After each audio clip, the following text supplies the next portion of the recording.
Hi, welcome back. I'm Helen Davis of One Step Forward, and I'm here today to share a few more details about the things that I've learned over the past year about bone health and specifically how we can start helping ourselves to improve our bone health or reduce the downturn in bone health when we are in midlife and beyond. So over the last couple of days, I've talked about what I've learned about bone mineral density and how it starts to decline for everyone in our 30s and beyond, and how this process is particularly accelerated in women during perimenopause and postmenopause as a result of the hormonal changes we experience, and how this increases our risk of osteoporosis. So today I'm going to be talking just briefly about some of the specific factors that I now know raised my personal risk even further. And some of these may apply to you. This isn't an exclusive list, but as I say, these are the things that I found out were an issue for me.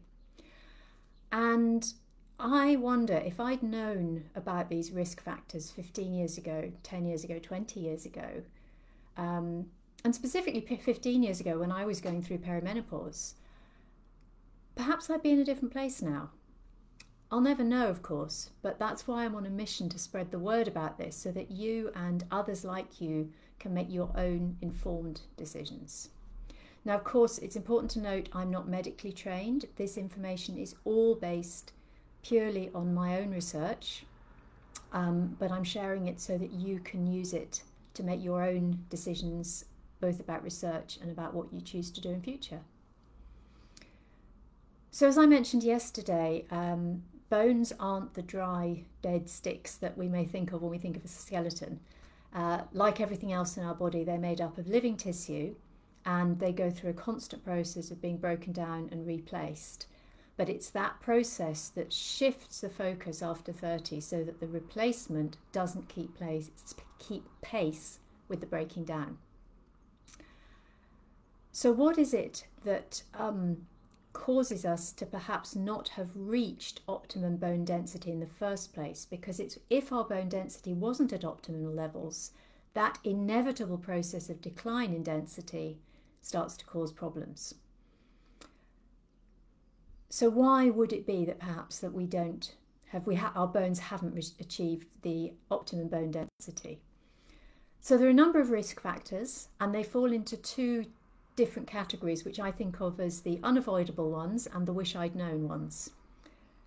So in my case, my unavoidable risks included being born female, being white or in fact Asian. Research shows that bone density is generally lower among people who are of white or Asian extraction. Not that that means that people who are black or from other parts of the world can completely avoid osteoporosis. It does go across the board, but that seems to be an issue or a difference.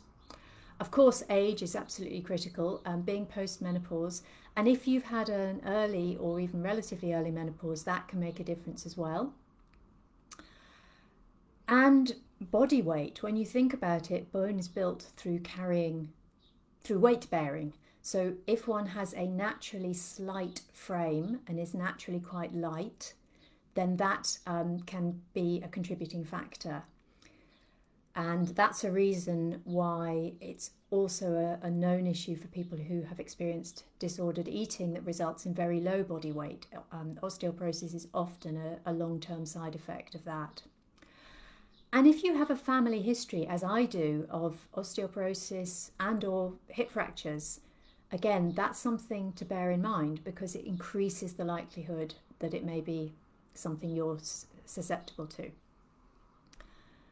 And then we've got the things that, had I known, potentially I might have done differently. Although we're going back to when I was a teen and a young adult, so I can't guarantee it, because when do teenagers ever take seriously anything to do with later in life. However, throughout my teens and 20s, I actively avoided sports. I did everything I could to get out of double games at school. I didn't do much in terms of sports. I didn't do anything in terms of sports in my 20s. I went to the gym occasionally. It was the 90s, everybody went to the gym occasionally. I played a little bit of softball, but that was very, very low key. Really, I did nothing. I also spent 20 odd years over 20 years actually, probably near 25, in desk-based jobs. In fact, I've always worked in desk-based jobs, that hasn't changed. And for much of that time, I had very high levels of stress, and critically, I had a very bare minimum of coping strategies. I didn't manage my stress at all well. And stress is definitely a contributing factor in this. And then again, coming back to the exercise side of things, for decades, not only did I not actively participate in sports, but I also didn't even walk regularly. I worked from home long before it was a thing, and that meant that I wasn't even walking as part of my daily commute. Until I got a dog about 16 years ago, most days I didn't walk. And my personal circumstances, I also experienced a long period of inactivity in my mid-40s due to ill health. I had chronic fatigue, and it took me about 5 years to recover. And during a large chunk of that time, I simply was unable to walk for any distance, let alone do anything more energetic than that.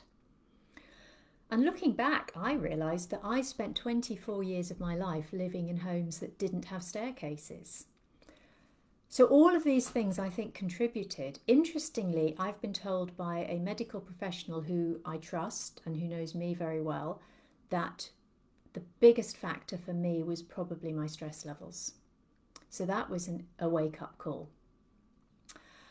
Now, I'm lucky. On top of all of those risk factors, I've never smoked.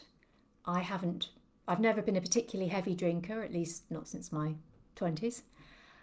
And I've never needed to take any of the drugs that are known to have potential side effects of affecting bone density. So if I had had any of those factors as well, my risk could have been even greater. And the fact is, as you probably know if you've been watching these, I have been diagnosed with osteoporosis in my 50s. So if this has left you wondering about your own risk factors, the simplest way to explore that is to to enter your information into one of the many fracture risk tests that are available online. I'll put a link to one of them in the comments, and have a look. And again, I reiterate, whatever the results, don't allow this to become something else that worries you, that you get anxious about. Use it as an opportunity to start thinking about what you can change in order to take control of the narrative around this. Because as I said, if I'd been told previously what I know now, I might have done things differently. So that's what I'm here to encourage you to do. And if you're looking for a way to actively start building weight bearing and resistance into your life in a way that is really easy to incorporate with your daily life, that doesn't involve daily or even weekly trips to the gym, or can indeed be done alongside those, then have a look at the link in the comments, check out my Bones for Life program, and I would love to have a chat with you if that's something you want to find out more about. Take care, and I'll see you in the next video.